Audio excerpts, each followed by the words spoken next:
Wow wow সেই সেই ওরে আজকে আপনাদের এই পেপার দিয়ে হট এয়ার বেলুন তৈরি করে দেখাবো। কিন্তু সমস্যা হচ্ছে সব ধরনের পেপার দিয়ে এটা বানানো যায় না, নির্দিষ্ট কিছু বাংলা এবং ইংরেজি পেপার দিয়ে এটা তৈরি করা যায়।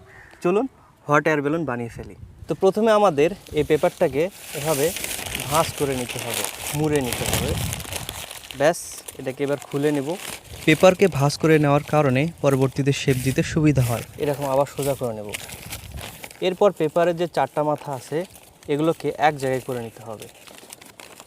সবশেষে এখানে গিট বেঁধে দেব। এরপর এটাকে উল্টিয়ে নেব। এখন আগুন ধরিয়ে দেওয়াতে এই মোড়ানো পেপারটা একটা গ্যাস চেম্বারের মতো কাজ করে। এই সময় কাগজ পুড়ে কার্বন ডাইঅক্সাইড গ্যাস তৈরি হয়ে বাইরে বেরিয়ে যায়, আর আগুনের তাপে কাগজের ভিতরে বাতাস গরম হয়ে যায়। গরম বাতাস ঠান্ডা বাতাসের চেয়ে হালকা হওয়ায় এটি ধীরে ধীরে আকাশে উঠতে শুরু করে।